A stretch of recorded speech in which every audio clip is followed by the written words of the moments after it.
the state did not slip into recession. Executive managerial experience. Yes, because it was a banker. But some of the candidates have been successful in their businesses. Which businesses have they done? They are claiming that they are philanthropists and they have. We've not seen what they have done. You know, those things are things you throw out in debates to get attention. Those of them, tell me what they have done. They should point out what they have done. Nothing. I'm just curious. You know, at the end of the day, all of you are going to be, you know, going through the ballot process. I mean, all the parties will be on the ballot. And are you confident in INEC's ability to be able to conduct free and fair elections? That is another business entirely. We were talking about the police trying to remove the security details of the governor. That is unlawful and unconstitutional. And you've seen how the entire nation rose against that action. That action was aimed at intimidating the governor and weakening his resolve to fight for his re-election. Because if you pull out his security detail, he becomes vulnerable. That was the first attempt. Not providing a level playing field. No, he cannot provide a level playing field by dismantling the governor. The Constitution guarantees him those privileges, those paraphernalia of office. And if the Constitution had contemplated that one of the ways of providing a level playing field is by asking the incumbent to step aside, that is even what the Constitution should contemplate. That 3 months before your tenure runs out, you step out of office. You think that would be a good proposal? That can give you the level playing field I'm talking about. It's like in 2019, if President Buhari wants to seek re-election, you dismantle his security apparatus so that he will have a level playing field with those who challenge him. These things have not been done here. And that is why everybody condemned it, including the Senate of the Federal Republic of Nigeria, and the president had to come out to order the IG to reverse himself immediately. And he did. So if the police is coming here with 27,000 armada force, led by DIG, led by DIG, you have an AIG, 3 commissioners of police, 21 assistant commissioners of police, and many other senior police officials. What does the ADC stand to do against this armada force that will give Obi an advantage over the rest? It was a politically motivated action, and I'm happy that it failed immediately. They've been put on check. Then for INEC made very great promises on the stakeholders meeting, at the stakeholders meeting, that the election will be credible, that the votes of the people will count, and the Anambra people will choose who will be the governor. This is the usual rhetoric. That's what they promise all the time. I've never seen any election that is conducted and the INEC will conduct a stakeholders meeting and tell the people they will rig the election for somebody. But at the end, complaints are all over the place. I brought out one issue on that day. I told the INEC chairman through a question, are you guaranteeing that on Saturday, 18 November, all the electoral materials, including result sheets, must come to the polling unit at the same time, not instrumental deployment of materials. You send people on a white goose chase, give them ballot papers, they don't see result sheets. During collation, are you assuring us that the ward collation officers will be at ward collation centers so that as soon as the polling units finish, the ward collection center will be at the ward collection officer will be at the designated collection center for the ward. Is that what happened during the last elections? In 2015, there was no result collected at the ward collection center. None. Where did they collect? They moved to the local government, and from there they disappeared with the escort of policemen and the soldiers. In Anambra State here, that's what they did. Yeah, but he assured, he gave a good answer. I recorded it. He said all materials have been packaged and numbered and designated. Everything will come to every level together, intact. So I think it good. I now brought an issue that worried us.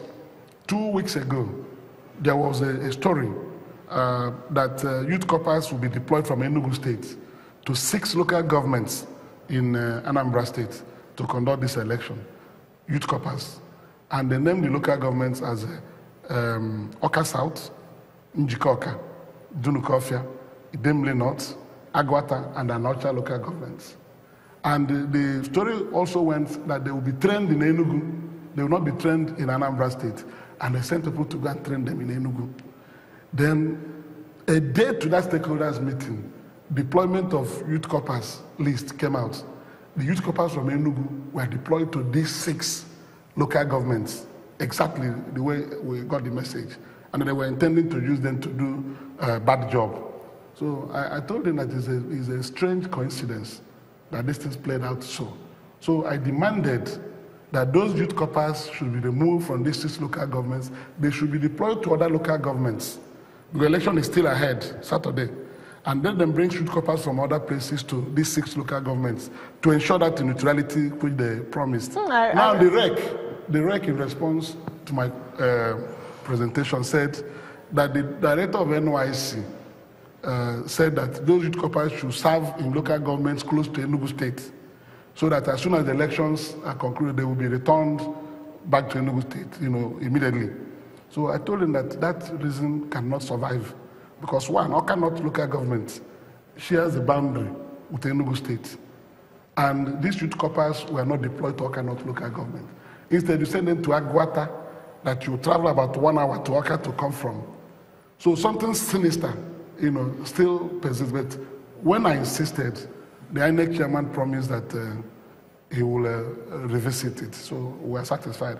I'm hoping that they have removed them from these 6 local governments. This is how many days? So this is INEC. This is INEC we are talking about.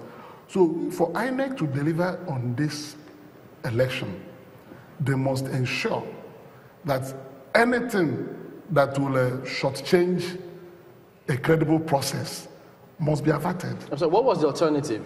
If they then take those away, who would you rather have? They bring youth corpers from other places. We have no preference.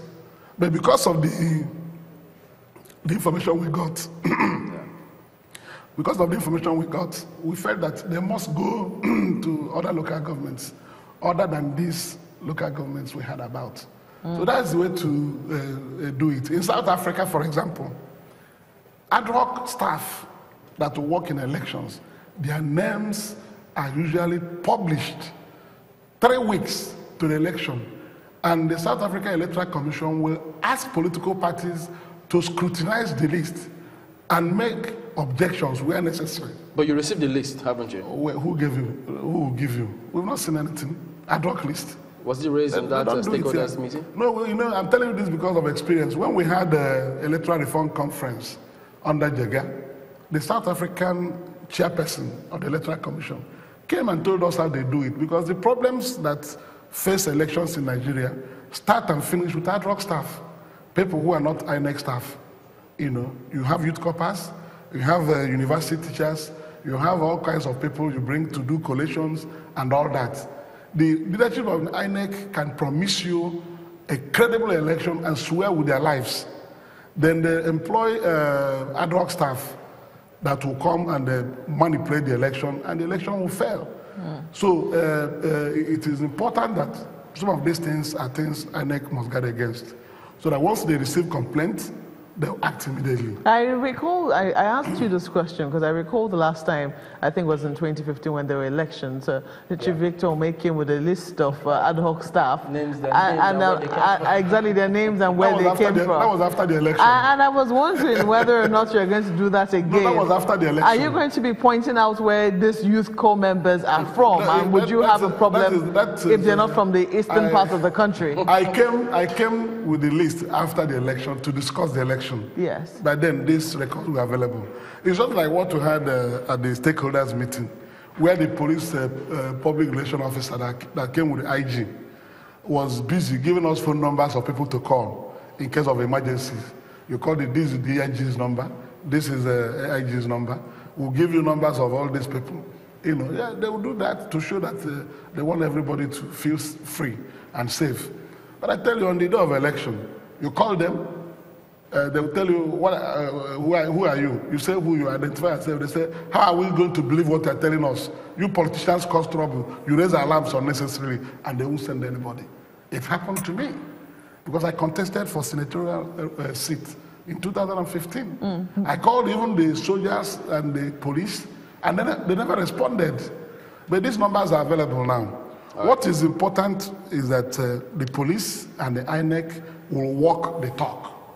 Whatever they say, they do it. We'll come so back that this election will be transparently conducted for the good of the country. We'll go to break, but we'll be back to ask you, why should they vote for your candidate? Yeah, sure.